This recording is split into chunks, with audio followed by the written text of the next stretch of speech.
ساتھیوں آپ کو معلوم ہوگا ایک بہت بڑا ظالم بادشاہ گزرا ہے جن کا نام ہے فرعون.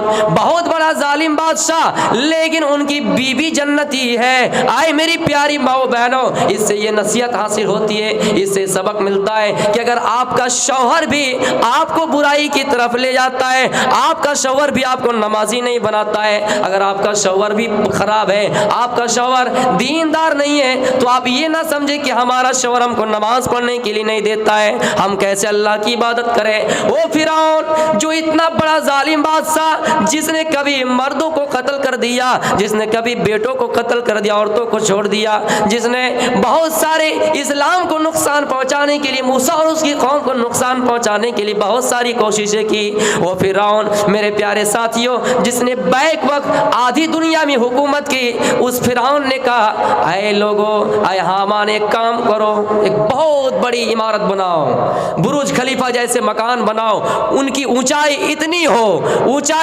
ہو کہ ہم اس پر چڑھ کے اللہ کو دیکھ سکے.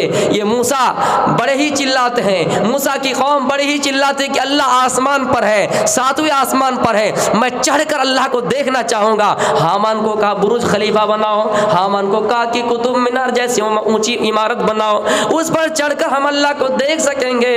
کیا ایسا ہو سکتا ہے؟ میرے پیارے ساتھیوں غور کیجئے, اگر اللہ کہتا ہے, نبی کی حدیث یہ کہتی ہے کہ جب میں کسی قوم کو گمراہ کرنا چاہوں گا تو ان کی عقل چھین لوں گا, جس طرح ہمارے اس دور میں بھی کتنے مسلمان بھی ایسے کہ یہ دعویٰ کرتے ہیں اور اپنے آپ پر یہ یقین کرتے ہیں, اعتماد کرتے ہیں اللہ کچھ نہیں ہے. ہم نے اپنے باپ کو دیکھا مرتے ہوئے, ہم نے اپنے دادا کو دیکھا ہوا مرتے ہوئے, پتہ نہیں کون جنتی ہے کون جہنمی, کوئی مر کر اس دنیا میں واپس نہیں آیا ہے. یہ صرف انسان کی کہاوت ہے, انسان کی جھوٹی روایت ہے, اس لیے اللہ کچھ نہیں. یہ تو انسانی قدرتی نظام ہے جو یہ دستور چلا رہا ہے. اے مسلمانوں, اپنے ضمیروں میں اور پختہ ارادہ کر لو, تمہاری نماز میں کمیاں ہوں, تمہاری عبادت میں کمیاں ہوں, لیکن اللہ کی ذات پر بھروسہ زیادہ کیجئے.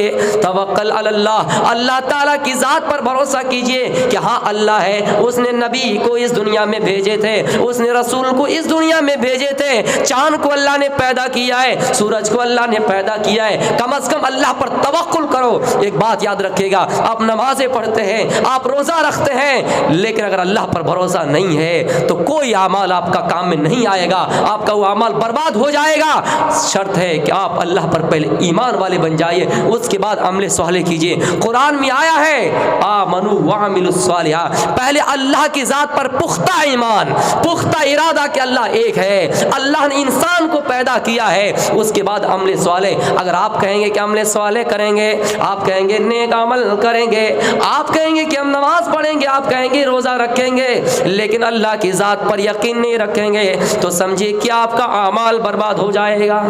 سمجھ جائیے کہ آپ کا اعمال برباد ہے. تو پتہ چلتا ہے کہ اللہ تعالیٰ ہے, لیکن کوئی انسان اگر یہ کہے کہ ہم اللہ کو دیکھنا چاہیں تو دیکھ نہیں سکتا ہے. میرے پیارے ساتھیوں, یہ دماغوں سے یہ سوچ ہٹا دیجیے. اگنی میل پروہتم یجنس دیوم ریوتی چم او ترام رتن دھاتمم. منتر یہ کہتا ہے وہ ایشور ایسا ہوں گے جن سے پہلے کوئی نہیں ہوگا, جن سے پہلے کوئی نہیں ہوگا. آؤ میں نے قرآن کی ایک آیت پڑھی تھی, هو الاول والآخر والظاہر والباطن, وہ اللہ تو ایسا ہے جن سے پہلے کوئی چیز نہیں ہے. اے انسانوں, انسان کے پیدا کرنے سے پہلے بھی اور جنات کی تخلیق سے پہلے بھی اللہ تعالیٰ کا ذکر ملتا ہے. اللہ تعالیٰ ہے, آسمان کے پیدا کرنے سے پہلے بھی, زمین کے پیدا کرنے سے پہلے بھی اللہ تعالیٰ کا ذکر ملتا ہے. سب سے پہلے اللہ ہے اور سب سے آخر میں بھی اللہ رہے گا. اس کا کیا مطلب ہے؟ یہ دنیا جو آپ دیکھ رہے ہیں, اس دنیا کی سب جو ساداب میں آپ مبتلا ہے اور اسی دنیا کے فتنے میں آپ ڈوبے ہوئے ہیں, اسی دنیا کی کمائی میں آپ اتنا حریص اور لالچی بن گئے ہیں کہ آپ فکر آخرت کو بھولا بیٹھے ہیں, آپ اللہ تعالیٰ کی عبادت کرنا چھوڑ دیے ہیں اور اسی دنیا کی رنگ رلیوں میں اور مست و مگن ہو گئے ہیں. آئے میرے پیارے مسلمان بھائیوں, اب ذرا غور کرو کہ ہم اس دنیاوی زندگی کو زیادہ ترجیح دیتے ہیں لیکن آخرت کی زندگی کو ترجیح نہیں دیتے ہیں. اللہ فرماتا ہے یہ دنیا سرسبز و شاداب ہے لیکن اس دنیا کی فتنے سے بھی بچا کرو. فاتقوا الدنیا واتقوا النساء, اس دنیا کے فتنے سے بھی بچا کرو اور عورتوں کے فتنے سے بھی بچا کرو.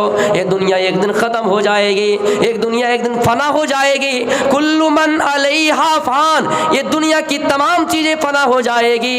یہ آسمان پھٹ جائے گا, یہ زمین اپنے سارے بوجھ نکال دیں گے, ستارے بے نور ہو جائیں گے, سب ختم ہو جائیں گے. یہاں تک کہ معاملہ ایسا ہو جائے گا لوگ میدان محشر کی طرف دوڑ پڑیں گے. یوم یخرجون من الاجداث سراعا کانہم الی نصب یوفضون, جب اسرافیل علیہ السلام سور میں سور پھونکیں گے اور لوگ قبروں سے نکال کر دوڑ پڑیں گے, میدان محشر کی طرف دوڑ پڑیں گے.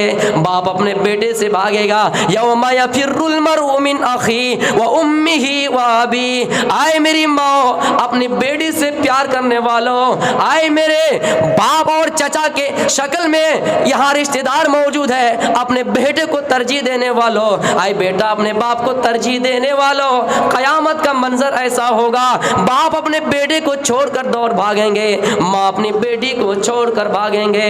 یوم ترونہا تذہل کل مرضعۃ عما ارضعت. آئے میری ماؤں بہنوں, آپ دودھ پلاتی بچی کو بھول جاؤ گے. جس بچی کو دودھ پلاتی ہو آپ کے ذہن میں کتنا فکر رہتی ہے, کتنی سوچ رہتی ہے. وہ بچہ اگر ایک بار چیختا ہے سب سے پہلے ماں کے کان میں آواز جاتی ہے, لیکن دودھ پلانے والی عورت اپنے دودھ پیتے بچے کو بھول جائیں گے اور اپنے بچے کو